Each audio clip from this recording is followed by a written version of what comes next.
ನಮಸ್ಕಾರ. ನಾನಿವತ್ತು ಸ್ವಾದಿಷ್ಟವಾದ ಸಾಫ್ಟ್ ಚಪಾತಿ ಹೇಗೆ ಮಾಡಬೇಕು ಅಂತ ಹೇಳಿಕೊಡ್ತಾ ಇದ್ದೀನಿ. ನೋಡಿ, ಹಿಟ್ಟು ಚೆನ್ನಾಗಿ ನಾದಿದ್ರೆ ಈ ಥರ ಉಂಡೆ ಬರುತ್ತೆ. ಎಷ್ಟು ಸಾಫ್ಟಾಗಿರುತ್ತೆ. ಹೇಗೆ ಇಷ್ಟೊಂದು ಸಾಫ್ಟಾಗಿ ಮಾಡಬೇಕಂತ ನಾನು ಹೇಳಿಕೊಡ್ತೇನೆ. ಇವಾಗ ನಾನು ನಮ್ಗೆ ಎಷ್ಟು ಬೇಕೋ ಅಷ್ಟು ಹಿಟ್ಟನ್ನು ಹಾಕ್ಕೊಳ್ತಿದ್ದೀನಿ. ನಾನು ಆಶೀರ್ವಾದ್ ಹಿಟ್ಟನ್ನು ತೊಗೊಂಡಿದ್ದೀನಿ. ಆಮೇಲೆ ಅದಕ್ಕೆ ಸ್ವಲ್ಪ ಉಪ್ಪನ್ನು ಸೇರಿಸ್ಕೊಳ್ತೀನಿ. ನಾವು ಎಷ್ಟು ಹಿಟ್ಟು ತೊಗೊಂಡಿದ್ದೀವೋ ಎಷ್ಟು ಬೇಕಾಗ್ತದೋ ಅಷ್ಟು ಟೇಸ್ಟಿಗೆ ತಕ್ಕಂತೆ ಉಪ್ಪನ್ನು ಹಾಕಬೇಕು. ನಾನು 1 ಚಮಚ ಹಾಕಿದ್ದೀನಿ. ಚೆನ್ನಾಗಿ ಕಲಿಸಬೇಕು. ಆವಾಗ ಅದು ಉಪ್ಪೆಲ್ಲ ಅದಕ್ಕೆಲ್ಲ ಹಿಡ್ಕೊಳ್ತೀನಿ. ಇವಾಗ ನಾನು ಹಾಲನ್ನು ಮಿಕ್ಸ್ ಮಾಡ್ತಿದ್ದೀನಿ. ಸ್ವಲ್ಪ ಹಾಲು ಹಾಕ್ಕೊಳ್ತೀನಿ.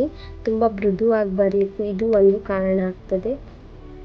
ಇಷ್ಟು ಚೆನ್ನಾಗಿ ಇಷ್ಟು ಸಾಫ್ಟಾಗಿ ಒಂದು ಚಪಾತಿ ಬರಲಿಕ್ಕೆ ಏನು ಮಾಡಬೇಕು, ಇದಕ್ಕೆ ಒಂದು ಟ್ರಿಕ್ ಇದೆ. ಆ ಟ್ರಿಕ್ಕನ್ನು ನೀವು ನೋಡಬೇಕಂದ್ರೆ ಈ ವಿಡಿಯೋನ ಕೊನೆಯ ತನಕ ನೋಡಿ.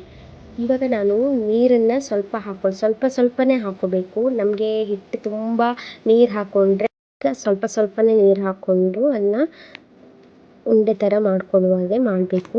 ಇದನ್ನು ಚೆನ್ನಾಗಿ ನಾದಬೇಕು. ತುಂಬ ಚೆನ್ನಾಗಿ ನಾದಬೇಕು. ಆಗ ನಮಗೆ ಹಿಟ್ಟು ತುಂಬ ಚೆನ್ನಾಗಿ ಬರುತ್ತೆ. ಸನ್ಫ್ಲವರ್ ಆಯಿಲ್ನ ಯೂಸ್ ಮಾಡ್ತಿದ್ದೀನಿ. ಇವಾಗ ಹಾಕೋದ್ರಿಂದಲೂ ಕೂಡ ಸಾಫ್ಟಾಗಿ ಬರೋಕ್ಕೆ ಹೆಲ್ಪ್ ಆಗ್ತದೆ. ಪುನಃ ಒಂದ್ಸಲ ಸ್ವಲ್ಪನೇ ನೀರು ಹಾಕ್ಕೊಂಡು ತುಂಬ ಸಾಫ್ಟಾಗಿ ಬರುವಾಗ ಮಾಡ್ಕೊಳ್ಬೇಕು.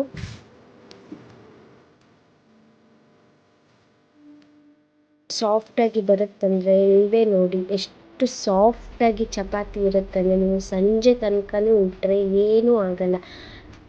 ಅಷ್ಟು ಚೆನ್ನಾಗಿ ಚಪಾತಿ ಬರುತ್ತೆ. ಈಗ ನಾನು ನೀರೆಲ್ಲ ಹಾಕ್ಕೊಂಡು ಇಷ್ಟು ಸಾಫ್ಟಾಗಿ ಬರುತ್ತೆ ನೋಡಿ. ಕೆಲವೆಲ್ಲ ಬ್ರೇಕ್ ಆಗ್ತದಲ್ಲ, ಆಗ ಈ ಥರ ಮಾಡಬೇಕು. ನಾವು ಚಪಾತಿ ಉಂಡೆ ಮಾಡಿದ ಮೇಲೆ ಈ ಥರ ಆದಾಗ ನಾವು ಅದನ್ನೆಲ್ಲ ಫುಲ್ ಕವರ್ ಮಾಡಬೇಕು. ಆ ಕವರ್ ಮಾಡಿ ಮತ್ತೆ ಒಂದ್ಸಲ ಹೀಗೆ ನಾವು ಈ ಥರ ಪಾತ್ರೆನ ಇಟ್ಕೊಂಡ್ರೆ ಈ ಥರ ರೌಂಡ್ ಶೇಪ್ ಆಗ್ತದೆ. ಅದಕ್ಕೋಸ್ಕರ ಈ ಥರ ಪಾತ್ರೆಗಳನ್ನು ಯೂಸ್ ಮಾಡಬೇಕು. ತುಂಬ ಸಾಫ್ಟಾಗಿ ರೌಂಡಾಗಿ ಬರಲಿಕ್ಕೆ ಹೆಲ್ಪ್ ಆಗ್ತದೆ. ಇವಾಗ ನಾನು ಅದ್ರ ಮೇಲೆ ಸ್ವಲ್ಪ ಆಯಿಲ್ನ ಹಾಕಿ ಇನ್ನೊಂದು ಸ್ವಲ್ಪ ಹೀಗೆ ಮಾಡ್ತೀನಿ.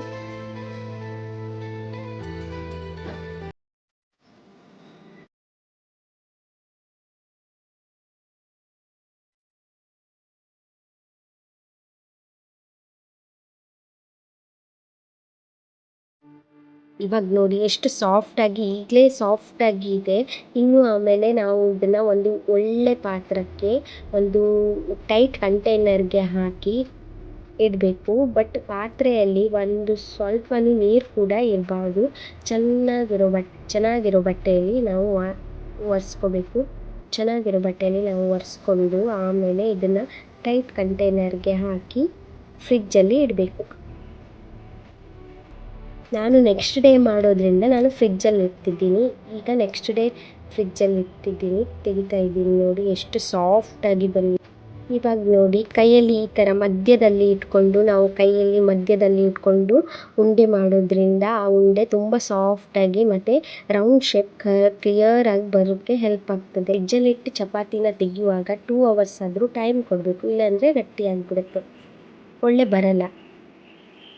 ಈಗ ಲಟ್ಟಿಸುವಾಗ ನೋಡಿ ಒಂದ್ಸಲ ಈ ಥರ ಮಾಡಿದರೆ ಒಂದ್ಸಲ ನೀವು ಈ ಥರ ಟ್ರೈ ಮಾಡಿ ನೋಡಿ. ಎಷ್ಟು ಚೆನ್ನಾಗಿ ಎಷ್ಟು ಸಾಫ್ಟಾಗಿ ಚಪಾತಿ ಬರ್ತಾಯಿದೆ ನೋಡಿ.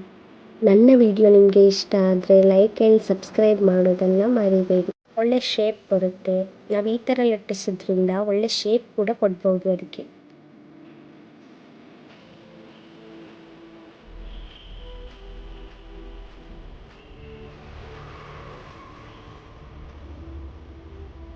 ನಾವು ತುಂಬ ದಪ್ಪ ಮಾಡ್ಕೋಬಾರ್ದು. ಸ್ವಲ್ಪ ತೆಳ್ಳಗೆ ಇರಬೇಕು ಚಪಾತಿ.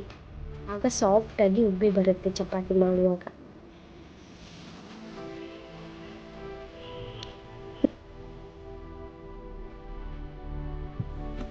ನೋಡಿ ಎಷ್ಟು ಸಾಫ್ಟಾಗಿ ಚಪಾತಿ ಬಂದಿದೆ ಅಲ್ವಾ. ಅದ್ರ ಮೇಲೆ ಚಪಾತಿ ಮೇಲೆ ನಾನು ತುಪ್ಪ ಹಾಕ್ತಿದ್ದೀನಿ. ತುಪ್ಪ ಹಾಕೋದ್ರಿಂದ ತುಂಬ ಸಾಫ್ಟಾಗಿ ಬರಲಿಕ್ಕೆ ಮತ್ತು ಟೇಸ್ಟಿಯಾಗಿ ಬರಲಿಕ್ಕೆ ಹೆಲ್ಪ್ ಆಗ್ತದೆ. Thank you all.